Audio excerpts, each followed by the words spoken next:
தமிழ்நாடு அரசின் சார்பாக ஒவ்வொரு ஆண்டும் வைக்கம் விருது என்று அறிவிக்கப்பட்டிருக்கிறது. தந்தை பெரியார் தமிழ்நாட்டிலிருந்து கேரளா சென்று வைக்கத்திலே ஒரு சமத்துவத்திற்காகவும் சாதி ஒழிப்பிற்காகவும் சமூக நீதிக்காகவும் போராடிய போராட்டம் நமக்கு எல்லாத்துக்குமே தெரிந்த ஒன்று. ஒரு நூற்றாண்டை கடந்த அந்த போராட்டத்தினுடைய நினைவாக ஒவ்வொரு ஆண்டுமே சாதி ஒழிப்புக்காக போராடக்கூடிய சமத்துவத்துக்காக போராடக்கூடியவர்களுக்கு வைக்கம் விருது அளிக்கப்படும் என்று சொல்லி ஏற்கனவே தமிழ்நாடு அரசு அறிவித்திருந்தது. அந்த வகையிலே முதலாம் ஆண்டாக அமெரிக்காவை சேர்ந்த தேன்மொழி சவுந்தரராஜனுக்கு வைக்கம் விருது அளிக்கப்பட்டிருக்கிறது.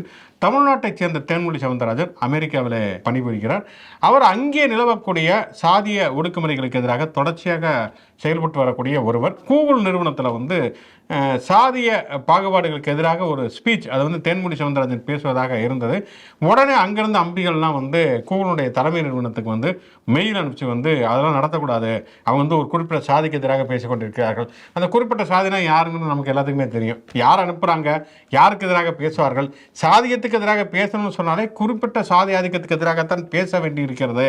அது எந்த சாதிங்கிறது உலகத்தில் இருக்கிற அத்தனை பேத்துக்குமே தெரிந்த ஒன்று. அவங்க எல்லாருமே அனுப்பவுமே அந்த நிகழ்ச்சி என்பது ரத்து செய்யப்பட்டது. அந்த நிகழ்ச்சியை ஏற்பாடு செய்தவர் தனுஜா குப்தா என்பவருமே தன்னுடைய பதவியை ராஜினாமா செய்தார்.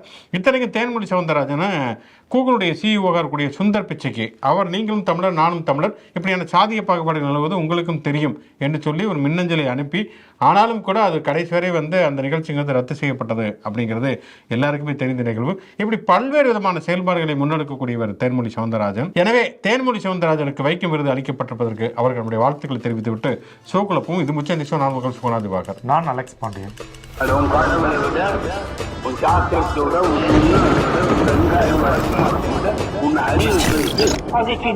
விஜய் வீட்டை விட்டு வெளியே வருவாரா வரமாட்டாரா, கூட்டணி அமையுமா அமையாதா அப்படிங்கிற பல கேள்விகள் மாதிரியே மழை வருமா வராதா, புயல் உருவாகுமா உருவாகாதா அப்படின்னு சொல்லிட்டு அதுவுமே ஒரு தெளிவில்லாத ஒரு குழப்பமான புரியாத புதிராகத்தான் இருக்கிறது. ஏன்னா ஒரு ஆழ்ந்த காற்றழுத்த தாழ்வு மண்டலம்லாம் வரும் அப்படின்னா சொல்லிக்கிட்டு இருந்தாங்க. ஒரு நாள் சென்னையில் கடுமையான மழை பொழிந்ததை தாண்டி நேற்று வெயில் பின்னிச்சு, இன்றைக்கி பெரிய அளவில் மழை இல்லை. அந்த காற்றழுத்த தாழ்வு மண்டலங்கிறது வலுவிழந்து விட்டது அப்படிங்கிறாங்க. சரி, ஓகே, முடிஞ்சது அப்படின்னு பார்த்தா நோ அப்படிலாம் ரிலாக்ஸாக இருக்கக்கூடாது. நாளைக்கு ஒரு காற்றழுத்த தாழ்வு மண்டலம் ஃபார்ம் ஆகுது, அது வலுவாக இருக்குமா வலுவிழந்து போகுமாங்கிறது இனிமேல் தான் தெரியும் அப்படின்னு இருக்காங்க. அதனால் தெளிய வச்சு அடிக்கிறது அப்படிங்கிறத இயற்கை தொடர்ச்சியாக நம்ம செய்து கொண்டிருக்கிறது அப்படிங்கிறத நம்ம பார்க்குறோம். அதே மாதிரி இப்போ மழைக்காலம் அது சம்மந்தமான செய்திகள் அது மட்டும்தான் தமிழ்நாட்டில் போயிட்டுருக்கு. கேங் இருக்காங்க ஆன்லைனில் பழைய வீடியோக்கள் பழைய இதெல்லாம் கொண்டுட்டு தமிழ்நாட்டின் நிலை பாரீர் அப்படின்ட்டு அது 2 நாட்களில் ரொம்ப அதிகமாக வந்துருச்சு. ஏதோ தாய்லாந்தில் இருக்க ஒரு பாலத்தை கொண்டு இதுதான் திராவிட மாடல் அரசின் சாதனை அப்படின்ட்டு போடுறது, வேற எப்பயோ எடுக்கப்பட்ட பள்ளமான வீடியோக்கள், எப்படியும் மழை பாதிப்பு வீடியோக்கள், பழைய வீடியோக்கள் எல்லாத்தையும் கொண்டுட்டு தூசு தட்டி ஆன்லைன் முழுக்க பரவி விட்டு அதை எதிர்க்கட்சிகள் எடுத்து யூஸ் பண்ணுறதும் தொடர்ந்துட்டு இருக்கு. அதுவும் ஒரு ஆரம்பிச்சு போயிட்டு இருக்கு. அது அவங்க என்ன பண்ணாங்க, ஏற்கனவே இந்த பிரான்ஸ் சுவிட்சர்லாந்துல அந்த பில்டிங்லாம் எடுத்து போட்டு குஜராத் மாடலை பாருங்க எப்படி தொழில் வளர்ச்சி அடைந்திருக்கிறது அப்படின்னு சொல்லி பரப்பி தானே 2014 ஆட்சிக்கு வந்தாங்க. அப்படிங்கிறப்ப இப்படிதான் அவங்க பண்ண ஆரம்பிப்பாங்க. உண்மையில மழையை விட புயலை விட வெள்ளத்தை விட அந்த மாதிரி ஃபேக் நியூஸ் தான் நமக்கு ரொம்ப ரொம்ப பயமளிக்கக்கூடிய ஒன்றாக இருக்கிறது. மக்களை யாரும் மிரட்ட வேண்டாம், அவர்கள் இயல்பாக இருக்கட்டும், எச்சரிக்கை உணர்வோடு இருக்கட்டும், யாரும் தேவையற்ற பதட்டங்களை உருவாக்க வேணாம். அவ்வளோ தூரம் நம்ம இன்னைக்கு இப்போ பேசிக்கொண்டிருக்கிற இந்த நொடி வரைக்கும் ஒரு அச்சமூட்டக்கூடிய வகையில் எப்படி இல்லை. வழக்கமாக இந்த மாதம் பெய்யக்கூடிய மழை தான் பெய்திருக்கிறது அப்படிங்கிறத நம்ம பார்க்கிறோம்.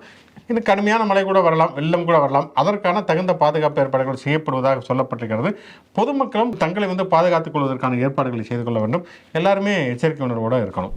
ஓகே, மோடி ட்ரம்ப் அவர்கள் ட்ரம்ப்பும் மோடியும் ஃபோன் பண்ணி பேசியிருக்காங்க. தொடர்ச்சியாக ஃபோன் பண்ணி தான் பேசிட்டு இருக்காங்க.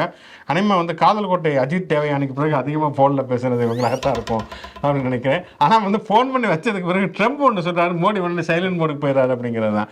ஏன்னா ஏற்கனவே தொடர்ச்சியாக நான் தான் போட நிறுத்தினேன் ட்ரம்ப் கிட்டத்தட்ட 50-60 தடவைக்கு மேலே தொடர்ச்சியாக சொல்லி செஞ்சுரி போடக்கூடிய நிலைமை இருக்கக்கூடிய சூழலில் அடுத்த ஒரு ஸ்டேட்மெண்ட் ஆரம்பிச்சிருக்காரு.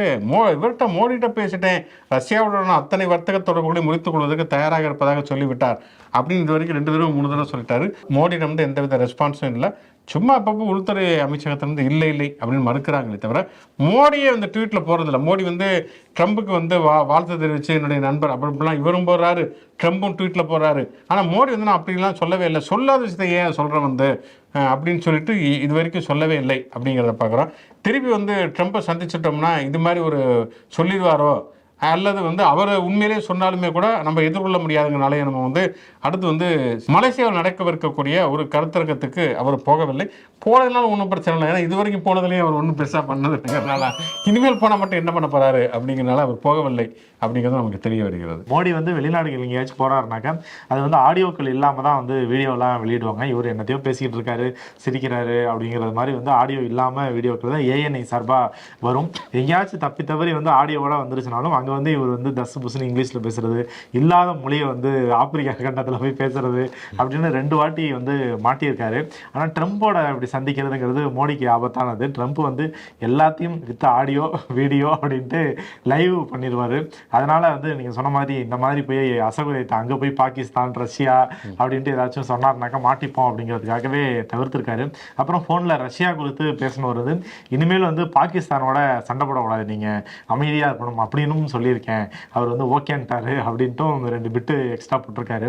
2-3 நாட்களுக்கு முன்னாடி தான் ராஜ்நாத் சிங், அவர் வந்து இராணுவத்துறை அமைச்சர், அவர் வந்து பாகிஸ்தான் உருவானதே நம்மளால தான், நம்ம தான் வந்து இந்தியாவிலேருந்து பிரிந்துச்சுங்கிறத அவர் வந்து கொஞ்சம் வில்லங்கமாக சொல்கிறாரு. பாகிஸ்தானை உருவறதுக்கு காரணமாக இருந்த நாம வந்து அதை வந்து முடிக்கிறதுக்கும் காரணமாக இருப்போம், நான் சொல்கிறது உங்களுக்கு புரியுதில்லை அப்படின்ட்டு சினிமா டைலாக்லாம் பேசிக்கிட்டு இருந்தார். ஆனால் இந்த பக்கம் வந்து ட்ரம்ப் ஒவ்வொன்றா சொல்ல அதுக்கு பதில் கூட சொல்ல முடியாத ஒருத்தர் தான் நாட்டோட பிரதமராக இருக்கார். இவரை நம்பி தான் அவர் ஒரு நாட்டை முடிக்கலாம் அப்படின்னு பிளான் பண்ணியிருக்காருங்கிறது விசித்திரமாக இருக்குது. ஆனால் உண்மையில ராஜ்நாத் சிங் சொன்னது ஒரு வகையில் உண்மைதான். ஏன்னா பாகிஸ்தான் உருவாகிறதுக்கு காரணமே இந்துத்துவவாதிகள் தான். முகமது அலி ஜின்னா பாகிஸ்தான்கிற கோரிக்கையை முன்வைப்பதற்கு முன்னே இந்தியாவில் 2 தேசங்கள் இருக்கின்றன, ஒன்று இந்து தேசம், இன்னொன்று வந்து முஸ்லீம் தேசம்னு எழுதியவர்கள் வந்து கோல்வால்கர், சாவர்கர், அப்புறம் பாய் பரமானந்த் அப்படிங்கிற முதல்ல இந்துத்துவவாதி தான் இந்த மாதிரியான இருதேச கோட்பாட்டை முன் வச்சவர். அதுக்கப்புறம் தான் வந்து இவங்களுடைய டார்ச்சர் தாங்க முடியாமல் முகமது அலி ஜின்னாவை பாகிஸ்தான் கோரிக்கையை முன்வைத்தார் என்பது வரலாறு. அதனால அவங்க வந்து சொல்வதற்கு எல்லாவித உரிமைகளுமே இருக்கிறது. ஆனால் பாகிஸ்தான் அவங்களால அழிக்க முடியுமா அப்படிங்கிறதான் தெரியல. பட் இந்தியாவை துண்டாடியதில் மிக முக்கியமான பங்கு ஆர்எஸ்எஸ்க்கும் இந்து மகா சபைக்கும் இருக்கிறது. மன்மோகன் சிங்குடைய காங்கிரஸ் ஆட்சி காலத்தில் ஊழல் அதிகமாயிருச்சு அப்படின்னு சொல்லிட்டு உண்ணாவிரதம் வந்திருக்காரு ஒருத்தர், அண்ணா ஹஜாரே அப்படிங்கிற ஒரு மனிதர் வந்து உண்ணாவிரதம் வந்தார். அப்போ அவங்க வலியுறுத்தி தான் லோக்பால் கொண்டு வரணும், அது ஊழல் ஒழிச்சிருன்னு சொன்னாங்க. அந்த லோக்பால் வந்துருச்சு. அந்த லோக்பாலில் இருக்கக்கூடிய 7 உறுப்பினர்கள் ஒருத்தர் வந்து இல்லை, இப்போ 6 உறுப்பினர்கள் இருக்காங்க. அவங்களுக்கு வந்து நாங்கள் வந்து BMW காரில் மட்டும் போய் தான் ஊழலை ஒழிப்போம் அப்படின்னு சொல்லி கேட்டு அடம் பிடிக்கிறார்கள் அப்படிங்கிற தகவல் வந்திருக்கிறது. ராகுல் காந்தியிலிருந்து ஆரம்பித்து எல்லா எதிர்க்கட்சி தலைவர்களும் கடுமையான கண்டனத்தை வந்து முன்வைத்திருக்கிறார்கள். எங்கள் ஊழல் ஒழிக்கிறதுக்கு இதுக்கு BMW காரு அப்படின்னு சொல்லிட்டு வந்து அத்தனையும் நடிப்பா லோக்பால் அப்படின்னு தான் நம்ம கேட்கக்கூடிய ஒரு சூழல் இருக்கிறது. இதில் என்ன மிக முக்கியமான ஒரு விஷயம் அப்படின்னு சொன்னால் வந்து ஊழலை ஒழிப்பதற்காக உருவாக்கப்பட்ட லோக்பால் கமிட்டி உறுப்பினர்கள் அவர்களே ஆடம்பரத்தில் வந்து ரொம்ப ஆசையாக இருக்கிறார்கள். ஆனால் இந்த லோக்பால் வருவதற்கு காரணமாக இருந்த அண்ணா ஹஜாரே அதுக்கு பிறகு கோமாவில் போனவர் தான்.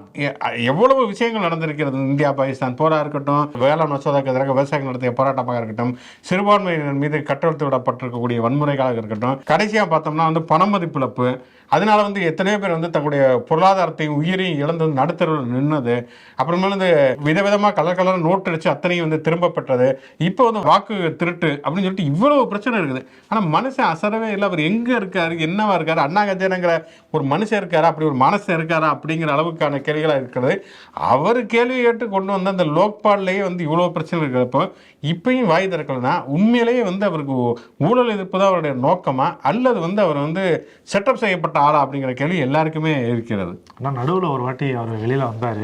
அரவிந்த் கெஜ்ரிவால் தேர்தலில் தோல்வி சந்திச்ச போது அவர் வீட்டில் படுத்துக்கிட்டே பேட்டி கொடுத்தாரு. அரவிந்த் கெஜ்ரிவால் நான் சொன்னதை கேட்கல, அதனால தான் அந்த தோல்வி, அவர் வந்து பாதை மாறி போயிட்டாரு அப்படின்ட்டுலாம் சொன்னார்.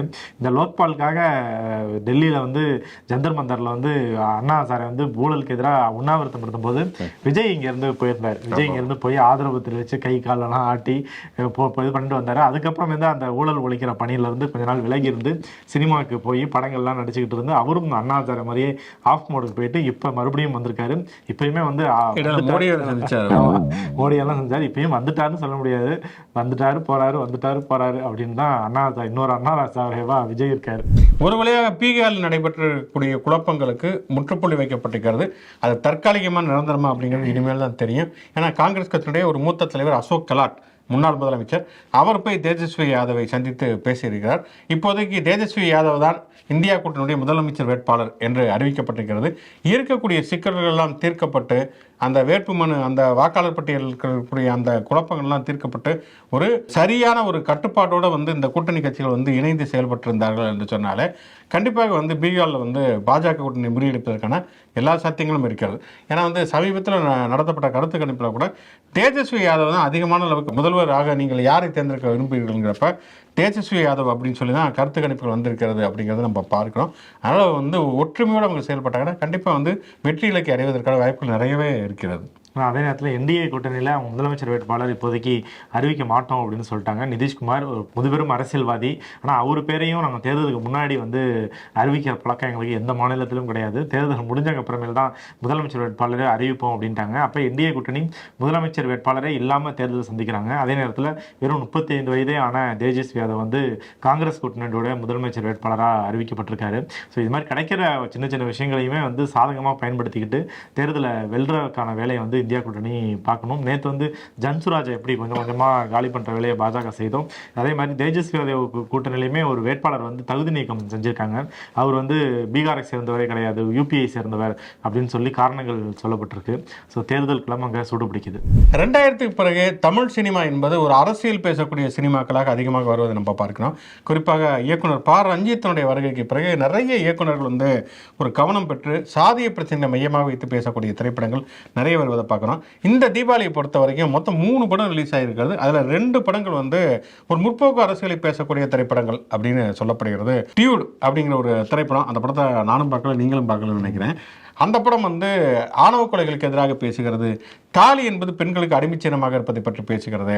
இன்னொன்று, ஒரு பெண்ணுக்கு வந்து காதலில் விருப்பம் இல்லைன்னா அவங்களை கட்டாயப்படுத்தக்கூடாதுன்னு பேசுன்னு சொல்லிட்டு பல விஷயங்கள் வந்து ஒரு மேம்போக்கு, அதாவது ஒரு விளையாட்டுத்தனமான ஒரு கமர்ஷியல் சினிமாக்குள்ள பேசப்படுது அப்படின்னு சொல்லப்படுகிறது. கண்டிப்பாக விரைவில் பார்த்து அதை பற்றி கூட நம்ம பேசலாம். ஆனால் என்னன்னா வந்து இப்போ அந்த இயக்குனர் பேசியிருக்கிற கருத்து ரொம்ப மிக முக்கியமான ஒரு கருத்து. அவர் என்ன சொல்லியிருக்காருன்னா, தமிழ்நாட்டில் பல பெரியவங்க இருந்திருக்காங்க, அதுலேயும் குறிப்பாக இன்னொரு மிக முக்கியமான ஒரு பெரியவர் இருந்திருக்காரு, பெரியார் தான் சொல்கிறார். அவர் பேசாத எந்த விஷயத்தையும் நாங்கள் புதுசாக பேசலை, அந்த மாதிரியான விஷயங்கள் நாங்கள் சினிமாவில் பேசியிருக்கிறோம், தொடர்ச்சி அடுத்தடுத்த படங்கள் நான் பேசுவேன் அப்படின்னு சொல்லியிருக்காரு. உண்மையிலே ஒரு வரவேற்கத்தக்க ஒன்று. இன்னொரு பக்கம் பார்த்தோம்னா சொன்னால் மாரி செல்வராஜுடைய பைசன் காலமாடல், அது வந்து நேரடியாகவே ஒரு அரசியல் சினிமாவாகவே உருவாகி இருக்கிறது அப்படிங்கிறது மிக மிக முக்கியமான ஒரு விஷயம். ஒரு தலித் சமூகத்தைச் சேர்ந்த ஒரு கபடி வீரர், அவர் வந்து கபடி ஒரு உலகளவில் ஒரு கபடி வீரராக வர வேண்டும் என்கிற ஒரு விளைவு இருக்கிறது. ஆனால் அதே நேரத்தில் வந்து அங்கே வந்து அவருடைய அப்பா, அவருக்குமே வந்து கபடி விளையாட்டு மேலே அவ்வளவு தீவிரமான ஈர்ப்பு இருந்தாலுமே கூட தன்னோட பையன் வந்து கபடி விளையாடக்கூடாதுன்னு நினைக்கிறார். ஏன்னா கபடி விளையாட்டுங்கிறது வெறுமனே விளையாட்டாக இல்லாமல் அது வந்து ஒரு நண்பர்கள் சேர்க்கை வன்முறையாக மாறிவிடுவதற்கான சாத்தியங்கள் இருக்கிறது அப்படிங்கிறத அது வந்து அவர் வந்து தன்னுடைய பையன் வந்து கபடி வீரனா வரக்கூடாது அப்படின்னு சொல்லிட்டு தனக்கு விருப்பம் இருந்தாலும் கூட வரக்கூடாதுங்கிறது தடைப்படுகிறார். ஏன்னா வந்து அங்கே இருக்கக்கூடிய ஒரு சூழல் அப்படிங்கிறது 2 பெரும் புள்ளிகளுக்கு இடையில நடக்கக்கூடிய மோதல். ஒருத்தர் பாண்டியராஜா அப்படிங்கிற ஒருத்தர், அவர் தலித் சமூகத்தை சேர்ந்தவர், இன்னொரு மாற்று சமூகத்தை சேர்ந்தவர் வந்து கந்தசாமின்னு சொல்லி 2 பேருக்கு வந்து குழு மோதல்கள் தொடர்ச்சியாக நடக்கின்றது. அந்த பகைங்கிறது தொடர்ச்சியாக சாதிய பகையாகவும் இருக்கிறது, தனிப்பட்ட நபர்களுக்கு இடையிலான பகையாகவுமே இருக்கிறது. இதுக்கிடையில வந்து தன்னோட பையன் வந்து அதுக்குள்ள போய் அந்த சூழலுக்குள்ள சிக்கிடக்கூடாது அப்படின்னு சொல்லி நினைக்கிறாரு. அந்த ஒரு சூழலில் தான் வந்து இந்த தடைகளை எல்லாம் தாண்டி அவர் எப்படி வந்து சர்வதேச அரங்கத்தில் வந்து போனார், கபடி வீரராக மாறினார் அப்படிங்கிற ஒரு விஷயம். ஆக்சுவலாக கணேசன் அப்படிங்கிற ஒரு கபடி வீரர், மாரி செல்வராஜ் நண்பர், அவருடைய கதையை எடுத்துக்கொண்டு அதே நேரத்தில் அதுக்கிடையில் வந்து தமிழ்நாட்டுடைய ஒரு புகழ்பெற்ற 2 மிக முக்கியமான மனிதர்களாக இருந்தார்கள். அவங்கள வந்து நினைவுபடுத்தக்கூடிய 2 கதாபாத்திரங்களை வந்து முன்வைத்திருக்கிறார். இந்த படத்தில் வந்து பாராட்டத்தக்க கூடிய மிக முக்கியமான விஷயங்கள் அப்படின்னு சொன்னால் வந்து இன்க்ளூசிவ்னஸ் அப்படிங்கிற ஒரு விஷயத்தை தொடர்ச்சியாக பேசுகிறார்கள். ஏன்னா வந்து இப்போ நிறைய பேர் என்னன்னா, ரஞ்சித் படத்துக்கு வந்ததுக்கு பிறகுதான் நாட்டில் சாதியே வந்துருச்சு. அதுக்கு முன்னாடி எல்லாருமே அண்ணன் தம்பியாக புலம்பிக்கிட்டு இருந்தோம். எங்கள் வீட்டில் அவங்க பொண்ணு எடுப்பாங்க, அவங்க வீட்டில் எங்கள் பொண்ணு எடுப்பாங்க, எந்த பிரச்சனையும் இல்லாமல் இருக்கும். பாருங்க, மாரி செல்வராஜ் படம் எடுத்த பிறகுதான் எங்களுக்கு சாதினா என்னன்னு தெரியும் அப்படிங்கிற மாதிரி ஓவர் சீன் போட்டுக்கிட்டே இருந்தாங்க வந்து. ஆனால் இந்த படத்தில் என்னன்னா வந்து ஒரு தலித் இளைஞர், அவர் வந்து ஒரு விளையாட்டில் வந்து அவர் வந்து தொடர்ச்சியாக விளையாட சொல்லி அவங்க அப்பாவோடையும் தொடர்ச்சியாக அறிவுறுத்தி முன்னிறுத்தக்கூடிய ஒருத்தர், இன்னொரு சாதியை சேர்ந்த ஒரு விளையாட்டு ஆசிரியர். அவர் தான் வந்து அந்த ஸ்கூலில் வந்து சாதி கயிறை வந்து அறுத்தெறியக்கூடிய ஒருவராகவும் இருக்கிறார். இன்னொரு பக்கம் வந்து இந்த குறிப்பிட்ட சாதியினுடைய உரிமைகளுக்காக போராடக்கூடிய ஒருவர், அந்த தலைவர் பாண்டியராஜா அப்படிங்கிறவர், அவருக்கு எதிரில் இருக்கக்கூடிய ஒருவர், அவருமே இவர் ஊக்குவித்து கொண்டு வருகிறார் அவர் வந்து ஒரு சாதிய பின்னணியில் இருந்தாலுமே கூட விளையாட்டை பொறுத்தவரைக்கும் நான் சாதி பார்க்க மாட்டேன், எனக்கு பொறுத்த வரைக்கும் கபடிங்கிறது எனக்கு பிடிக்கும். வந்து அவங்க கூட இருக்கவங்களாம் சொன்னாங்க, நம்மாளுகளில் தொடர்ச்சியாக 2 பேர்கிட்ட சொன்னாலும் கூட 2 பேருமே அதை வந்து புறக்கணித்து விட்டு இவருடைய வளர்ச்சிக்கு வந்து காரணமாக இருக்கிறார்கள் அப்படிங்கிற ஒரு விஷயத்தை வந்து முன்வைக்கிறார். ஆக மொத்தம் என்னன்னா, மனிதர்கள் சாதியாக இருந்தாலுமே கூட சில சமயங்கள் அதை தாண்டியுமே கூட ஒரு மனிதாபிமானத்தோடு இருக்கிறார்கள் அப்படிங்கிற ஒரு விஷயத்தை இந்த திரைப்படம் பேசுகிறது அப்படிங்கிறதுமே ரொம்ப மிக முக்கியமான ஒரு விஷயம். அதை தாண்டி வந்து இந்த படத்தில் வந்து வந்து தொழில்நுட்ப ரீதியாகவுமே இந்த படம் ரொம்ப நல்லா, இந்த கிராஃப்ட் ரொம்ப நல்லா இருக்கிறது. வெறுமனே பிரச்சாரமோ அப்படிலாம் இல்லாமல் வந்து இசையாக இருக்கட்டும், அதோடைய ஒளிப்பதிவாக இருக்கட்டும், எடிட்டிங்காக இருக்கட்டும், படத்தொகுப்புங்கிறது ரொம்ப மிக முக்கியமாக இருந்தது. ஏன்னா ஜப்பானில் நடக்கக்கூடிய ஒரு சர்வதேச போட்டி, அது வந்து முழுக்க கருப்பு வெள்ளையில், அது வந்து ஒரு கட்டத்தில் கிளைமேக்ஸ் வந்து இதில் கலருக்கு மாறுது. டக்குன்னு அதை கட் பண்ணால் வந்து பிளாக் அண்ட் ஒயிட் தூர்தர்ஷனில் வந்து அது காட்டப்படுகிறது. அப்படிங்கிற மாதிரியான காட்சிகளாக இருக்கட்டும், ஒரு 20 மாடி கட்டடத்தை காட்டக்கூடிய காட்சிகளுடைய இருக்கக்கூடிய ஒளிப்பதிவாக இருக்கட்டும், அப்புறமேலும் நிறைய குறியீட்டு, பொதுவாக மாரிசுராஜ் படங்கள் குறியீட்டு காட்சிகள்லாம் வருவதுங்கிற ஒரு உலகம் தான். அந்த குறியீட்டு காட்சிகளாக இருக்கட்டும் அப்படின்னு சொல்லிட்டு இது வந்து ஒரு தொழில்நுட்ப ரீதியாகவுமே வந்து ரொம்ப ஒரு நன்கு வடிவமைக்கப்பட்ட ஒரு கிராஃப்டாக இது இருக்கிறது அப்படிங்கிறது மிக முக்கியமான விஷயம்.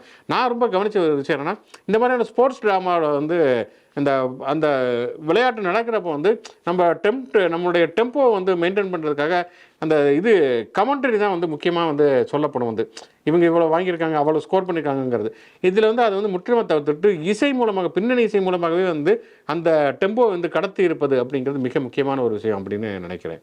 என்னை பொறுத்த வரைக்கும் இந்த படம் பைசன் பார்த்ததுக்கப்புறமேலே என்ன தோணுச்சுன்னா, தமிழ் சினிமாவில் வந்து இந்த லோகேஷ் கனகராஜோட படங்கள் எல்லாமே வந்து எல்சியு ஒவ்வொரு படத்துக்கும் ஒவ்வொருக்குள்ளே இருக்குது அப்படின்னா அவரோட எல்லா படமே அப்படி இருக்காது. ஒரு 2-3 படம். பட் ஆனால் எல்சியுங்கிறது ரொம்ப ஃபேமஸான விஷயம். பட் ஆனால் அதை தாண்டி வாரி செல்வராஜோட 5வது படம் இது. இந்த 5 படங்கள் தான் அவர் வந்து அவரோட சினிமாட்டிக் யூனிவர்ஸ் மாதிரி முதல் படத்திலிருந்து இந்த படம் வரைக்குமே வந்து ஒரு தொடர்ச்சியாக ஒரு பெரிய கதையை பார்ட்டாக சொன்ன ஒரு ஃபீல் தான் இருந்துச்சு.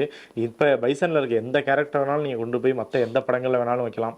அதில் இருக்க கேரக்டர் திடீர்னு இதுக்குள்ளே வந்தாலும் உறுத்தாது அப்படின்ட்டு ஒரு வாழ்வியலாக வந்து என்னோட வாழ்க்கை இதை வந்து நான் காட்சிப்படுத்துகிறேன், நீ வந்து பார்த்துட்டு போ அப்படிங்கிறத தாண்டி அவர் 5 படங்கள்லையுமே அதை செஞ்சுக்கிட்டே இருக்காரு. அது வந்து நம்மளை வந்து அந்த கதைக்குள்ளே கூட்டிகிட்டு போய் ஒரு கான்வர்சேஷனை உருவாக்கி அப்படியான படங்களாக தொடர்ந்து மாரி செல்வராஜோட படங்கள்லாம் இருக்குது. முக்கியமானது வந்து அவரோட முன்னாடி இருக்கிற படங்கள்லையுமே வந்து ஒரு சினிமா அப்படின்னாக்கா நல்லவன் கெட்டவன் அப்படிங்கிறதுக்குள்ள தான் அந்த டெம்ப்ளேட்டே சினிமாவே நீங்கள் பண்ண முடியும். ஸோ ஹீரோ வில்லன், இவன் அவனை ஜெயிச்சானா, அவனுக்கு என்ன பிரச்சனை கொடுத்தான் அப்படிங்கிறது. பட் ஆனால் பைசனில் வந்து அப்படி நீங்கள் வந்து இவன் கெட்டவன் அப்படின்ட்டு யாருமே இல்லாத அளவுக்கு எல்லா மனிதர்களையும், ஏன்னா அவர் வந்து 2 சாதிகளுக்குடைய ஒரு பிரச்சனைன்னு சொல்லும்போது அவர் ஹீரோவோட சொந்த ஜாதியில் இருக்கிறவங்களே அவருக்கு எதிராக செயல்படுறாங்க, எதிர் ஜாதியில் இருக்கிறவங்க வந்து தொடர்ந்து அவருக்கு வந்து உதவி செஞ்சுக்கிட்டே இருக்காங்க அப்படின்ட்டு எல்லாருமே ஒரு மனிதர்களுக்குள்ளே இருக்கிற வெறுப்பு அப்படிங்கிறத வந்து படம் ஃபுல்லாக காட்சிப்படுத்தியிருப்பார். இப்போ கபடி பிளேயரோட வாழ்க்கை, அவர் ஏஷியன் கேமுக்கு இந்தியன் டீமில் சேர்ந்தாரா, அங்கே போய் விளாண்டாரா அப்படிங்கிறதான் ஸ்போர்ட்ஸ் ட்ராமாவில் இருக்கிற ஒரு கதையாக இருக்கும். ஆனால் இதில் வந்து ஓப்பன் பண்ணோன்னே வந்து சொல்லிட்டார், அது வந்து ஏஷியன் கேம் போயிட்டாரு, இந்தியன் டீமில் விளாடுறாரு, அங்கே இருக்காருன்றதெல்லாம் சொல்லிட்டாரு. அதுக்கப்புறமேலும் கிட்டத்தட்ட 2.25 மணி நேர படம். நமக்கு வந்து நார்மலாக ஒரு சினிமா பார்க்கும்போது அதான் போய் ஜெயிச்சிட்டாரு, இதுக்குள்ள என்ன கியூரியாசிட்டி இருக்க போகுது, இதில் என்ன அடைய வேண்டிய லட்சியங்கள் இருக்க போகுது அப்படின்னு இருக்கும். பட் அதை தாண்டியும் 2.25 மணி நேரம் வந்து கடைசி வரைக்குமே, கடைசியில் வந்து இந்த கிராமத்தில் வந்து இந்தியன் டீம் செலக்ட் ஆயிருப்பாரு, இங்கேருந்து சென்னைக்கு வரணும், அங்கே ஊரில் வந்து ஒரு களம் நடக்கும், நமக்கு முன்னாடியே தெரியும் அவர் அங்கே போயிட்டாரு, ஜப்பானே போய் சேர்ந்துட்டாரான்ட்டு. ஆனாலும் அங்கே வந்து போவாரா போக மாட்டாரா அப்படிங்கிற அளவுக்கு திரைக்கதை வந்து இருந்துச்சு. இன்னொன்று நம்ம தொடர்ந்து இந்த மாரி செல்வராஜோட யூனிவர்ஸ் அப்படிங்கும்போது இந்த அப்பா மகன் இது வந்து எல்லா படங்கள்லையுமே இருக்கும். அப்பாவுக்கு ஒன்றுனா ஹீரோ வந்து ரொம்ப ஆக்ரோஷமாகி அவரோட கேரக்டர் வேறையாக இருக்கும் படம் முழுக்க. ஆனால் அப்பாவுக்கு ஒன்றுனா அவர் வந்து ஆக்ரோஷமாகி, இந்த படத்தில் வந்து துருவ் வந்து போட்ட எல்லா சண்டையும் அப்பாக்காக தான் அப்படிங்கிற மாதிரி அது ஒன்று தொடர்ந்து அவர் பயன்படுத்திக்கிட்டே வராரு. ஸோ அப்படி வந்து ஒரு எதிர் சாதியாக இருக்கட்டும், சொந்த சாதியாக இருக்கட்டும், இருக்கிற பிரச்சனைகள் எல்லாமே முன் வச்சு, இருக்கிற பிரச்சனைகள், நிறைகள், குறைகள் எல்லாத்தையும் முன் வச்சு ஒரு கான்வர்சேஷனுக்கான படமாக பைசன் வந்து இருந்துச்சு. எனக்கு இதில் வந்து மிக முக்கியமாக 3 விஷயங்கள் மட்டும் சொல்லலாம்னு நினைக்கிறேன். ஒன்று என்னென்னா வந்து நம்ம வந்து சாதி, மதம், இனம், மொழி, தேசம் இந்த மாதிரியான பல்வேறு விதமான அடையாளங்களில் ஒருத்தருக்கு ஒருத்தர் பகையாக கருதுவது அப்படிங்கிறது நம்ம காலத்தில் இல்லை, நமக்கு முன்னால் ஏதோ ஒரு காலகட்டத்தில் வந்து உருவான ஒன்று. அதை ஏன் வந்து இன்னமும் தொடரணும், பகை மரப்பு அப்படிங்கிறது தொடர்ச்சி அந்த படம் வந்து முன்னிறுத்துது. ஏன்னா நீங்கள் தொடக்கத்தில் சொன்னது மாதிரி இந்தியாவும் பாகிஸ்தானும் ஏன் பகை பாராட்டணும் அப்படிங்கிறத இருந்து ஒரு கிராமத்துக்கும் இன்னொரு கிராமத்துக்கும், ஒரு சாதிக்கும் இன்னொரு சாதிக்கடையில் ஏன் பகை பாராட்டணும், ஒரு சாதிக்குள்ளேயே வந்து பசுபதிக்கும் அவருடைய முன்னாள் நண்பர்கள் இருக்கக்கூடிய பகை, இது எல்லாமே மறந்து கடைசியில் அந்த தொலைக்காட்சியில் வந்து இவர் வந்து வெற்றி பெறப்ப எல்லாரும் ஒன்றிணையக்கூடிய காட்சி அப்படின்னு சொல்லிட்டு பகையை மறக்க வேண்டும், ஏதோ ஒரு காலகட்டத்தில் தொடங்கிய பகையை ஏன் வந்து தொடரணும் அப்படிங்கிற கேள்வி மிக முக்கியமாக முன்வைக்கப்படுது. அதுதான் இந்த படத்துடைய ஒரு மிக முக்கியமான ஒரு முதன்மையான ஒரு மெசேஜ் அப்படின்னே சொல்லலாம். ரெண்டாவது வந்து இப்போ மாரி செல்வதனுடைய எல்லா படங்கள் முதல் படத்தில் வந்து பார்த்தோம்னா விலங்குகள் அப்படிங்கிறது தொடர்ச்சியாக காட்சிப்படுத்தப்பட்டு இருக்கும். பரியேறும் பெரும்பாலாக இருக்கட்டும், கர்ணனாக இருக்கட்டும், இந்த படத்துலையுமே அதே மாதிரி காட்சிப்படுத்தப்பட்டிருக்கிறது. இந்த 3 படத்துலையுமே வந்து இந்த விலங்குகள் காட்சிப்படுத்தப்பட்டதில் இருக்கக்கூடிய வித்தியாசங்கள் வந்து அதுவுமே இந்த கதைக்களத்தில் மிக முக்கியமான ஒரு விஷயம் என்னன்னா வந்து பரியேறும் பெருமாளை வந்து பரியனுடைய நாய்ங்கிறது ஆதிக்க சேதனால் வந்து கொலை செய்யப்படும். அந்த நாய் கொலை செய்யப்பட்டுங்கிறது தன்னையே வந்து கொலை செய்யப்பட்டதாக தனக்களிக்கப்பட்ட அவமானமாக பரியேறும் பெருமாள் அந்த பரியன்கிற கேரக்டர் வந்து கருதும். கர்ணன் படத்தில் பார்த்தீங்கன்னா வந்து ஒரு அடக்குமுறையினுடைய அடிமைத்தனத்தில் குறியீடாக ஒரு கால்கள் கட்டப்பட்ட கழுதை அப்படிங்கிறது போய்கிட்டே இருக்கும்.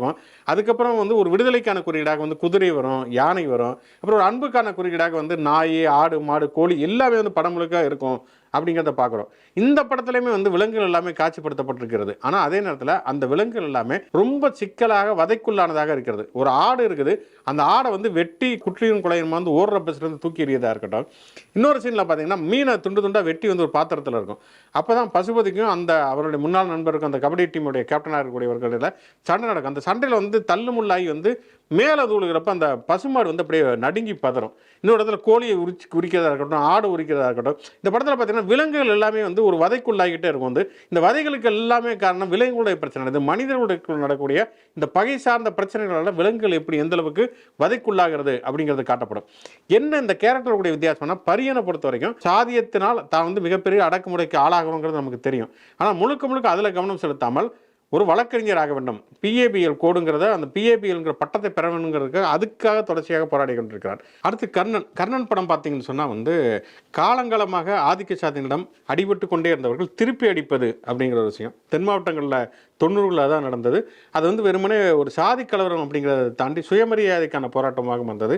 அதனுடைய பிரதிநிதியாக கர்ணன் இருந்தார் அப்படிங்கிறத நம்ம பார்க்குறோம். இந்த கதையை பொறுத்த வரைக்கும் என்னன்னு சொன்னால் வந்து அப்படி ஒரு சாதிய வன்முறைக்கு எதிராக ஆயுதம் எடுக்கிறது அப்படிங்கிறது ஒரு கட்டத்தில் திசை திரும்பி அது வெறுமனே சாதிய அடக்குமுறைக்கு எதிரான வெறுமனே வன்முறையாக மட்டுமே இல்லாமல் அது ஒரு கட்ட பஞ்சாயத்து, குழு மோதல், அதுக்கிடையில் நடக்கக்கூடிய கொலைகள்னு சொல்லி பல அரசியல் இயக்கங்கள் மாறினது அப்படிங்கிறது யதார்த்தமான ஒரு விஷயம். அப்படி மாறிய ஒருவர் அந்த வன்முறையின் காரணமாக அதுக்கு சம்பந்தமே இல்லாத ஒரு ஒரு விளையாட்டு வீரனுடைய வாழ்க்கை எந்த அளவுக்கு பாதிக்கப்படுகிறது அப்படிங்கிறத பற்றிய ஒரு படமாக இது மாறுகிறது அப்படிங்கிறத பார்க்குறோம். அப்போ தான் அந்த விலங்குகளை சித்தரிக்க கூட மனிதர்களுக்கு நடக்கக்கூடிய ஒரு பகையின் காரணமாக அந்த விலங்குகள் சம்பந்தமே இல்லாமல் ஒரு வதைக்குள்ளாகிறது மாதிரி தான் இந்த கபடி வீரன்கிறவன் இந்த 2 குழு மோதல்கள் அவன் அந்த சாதி பிரச்சனைக்குள்ளே இருந்தாலுமே கூட அவன் அதை பற்றி விரும்பவே இல்லை. அவனுடைய நோக்கங்கிறது அவனுடைய கான்சன்ட்ரேஷன் வேற இருக்கிறப்ப அதனால் எப்படி வந்து அவன் வந்து பாதிக்கப்படுகிறான், அது எப்படி அவனுடைய வாழ்க்கைக்கு ஒரு பிரச்சனையாக இருக்கிறது அப்படிங்கிறது ரொம்ப நுட்பமான சித்தரிப்புகளாக இதில் வந்து காட்சிப்படுத்தப்பட்டிருக்கிறது. குறிப்பாக வந்து அந்த சுய விமர்சனம் ரொம்ப மிக முக்கியமான ஒரு விஷயம். அந்த அமீர் பாண்டியராஜ கட்டக்கூடிய அமீர் பேசக்கூடிய அந்த ஒரு விஷயம் யாருமே மேலேயும் இல்லை கீழேயும் இல்லை, இதற்காகத்தான் நான் வந்து ஆயுதம் எடுத்தேன், ஆனால் அதை எல்லாருமே நைஸாக மறந்துட்டாங்க. அந்த வன்முறை எதிர்க்கக்கூடிய ஒருத்தன் கூட வந்து திருப்பி ஒரு வர்க்க ரீதியான ஒரு வேறுபாட்டை பார்க்குறான். பிச்சைக்காரன் சொல்லி தன்னுடைய சாதியில் இருக்கக்கூடியவனையே ஒரு பொருளாதார ரீதியாக ஒரு மோசமாக பார்க்கக்கூடிய ஒரு பார்வை இருக்கிறது, பெண்ணுடைய விருப்பத்தை வந்து புறக்கணிக்கக்கூடிய பார்வை இருக்கிறதுங்கிற ஒரு சுய விமர்சனத்தை வைக்கிறது. திருப்பி இவனுங்கள்லாம் ஆண்டபரம்பன் இவனுங்களும் போயிடுவாங்கன்னு சொல்வது உண்மையிலே அந்த துணிச்சல்ங்கிறது பாராட்டத்தக்க ஒன்று. அதுதான் அந்த படம் கடத்தக்கூடிய ஒரு மிக முக்கியமான ஒரு அரசியல் அப்படின்னு சொல்லலாம். இன்னொன்று தமிழில் வந்து பொதுவாக ஸ்போர்ட்ஸ் ட்ராமாங்கிறது எல்லா மொழியிலையும் வருகிறது. அதில் அரசியல் பேசிய படங்களுமே பல மொழிகளில் இருக்கத்தான் செய்கிறது. ஆனால் தமிழில் மட்டும்தான் இவ்வளவு படங்கள் வந்து ஸ்போர்ட்ஸ் ட்ராமாவில் அரசியலை தொடர்ச்சியாக பேசிக்கிற படங்கள் அப்படின்னு சொல்லலாம். வெண்ணிலா கபடி குழுவாக இருக்கட்டும், அல்லது வந்து புளு ஸ்டாராக இருக்கட்டும், லப்பர் பந்துவாக இருக்கட்டும், சார்பட்டா பரம்பரையாக இருக்கட்டும், கனா, ஈவன் பிகில் மாதிரியான படங்களாக இருக்கட்டும், இந்த படமாக இருக்கட்டும், பைசனாக இருக்கட்டும், இது எல்லாமே வந்து தொடர்ச்சியாக வந்து கட்டாகுஸ்தியாக இருக்கட்டும், இது எல்லாமே வந்து வெறுமனே ஸ்போர்ட்ஸ் ட்ராமா. ஒருத்தர் வந்து ஒரு டீமில் வந்து ஜெயிச்சாரா இல்லையா, இல்லை அந்த டீம் ஜெயிச்சா இல்லையாங்கிறத தாண்டி அதுக்குள்ளே ஒரு சாதி எதிர்ப்பு அரசியல், அதுக்குள்ளே வந்து பெண்களுக்கு இருக்கக்கூடிய பிரச்சனைகளை பற்றி பேசுறதுங்கிறது உண்மையிலே ரொம்ப மிக முக்கியமான ஒரு விஷயம். அதுக்கு இங்கே ஏற்கனவே அந்த ஒரு திராவிட இயக்க மரபு, இங்கே இருந்த ஒரு இடதுசாரி மரபு, அதே மாதிரி வந்து இங்கே ஒரு தலித் சினிமா இயக்கனுடைய எழுச்சி, இது எல்லாமே காரணமாக அமைந்திருக்கிறது. அதனால தான் வந்து டியூட் மாதிரியான ஒரு கமர்ஷியல் சினிமாக்களை கூட இதை பேசணுங்கிற ஒரு எண்ணம் வந்து வருகிறது அப்படிங்கிறது உண்மையிலே ஒரு வரவேற்கத்தக்க ஒன்று. இதை நம்ம வந்து கண்டிப்பாக இப்படியான மாற்றங்களை நம்ம வரவேற்க வேண்டும். இப்படியான சினிமாக்களை ஆதரிக்க வேண்டியது, கொண்டாட வேண்டியது நம்முடைய கடமை. அந்த வகையில் வந்து மாரி செல்வராஜுக்கும் டியூட் படத்துடைய இயக்குனர் கீர்த்தீஸ்வரன் அவருக்குமே வந்து நம்முடைய வாழ்த்துக்களை தெரிவித்துக் கொள்ளும்.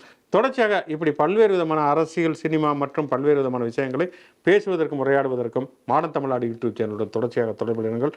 முச்சந்தி ஷோவை லைக் பண்ணுங்கள், கமெண்ட் பண்ணுங்கள். மாடர்ன் தமிழ்நாடு சேனலுக்கு சப்ஸ்கிரைப் பண்ணுங்கள். யூடியூப் மாதிரியே மற்ற சமூக இணையதளங்களையும் நமக்கான பேஜஸ் இருக்குது, அங்கேயும் லைக் பண்ணி ஷேர் பண்ணி உங்களோட ஆதரவை தொடர்ந்து பண்ணுங்கள். மீண்டும் ஒரு சந்திப்போம்.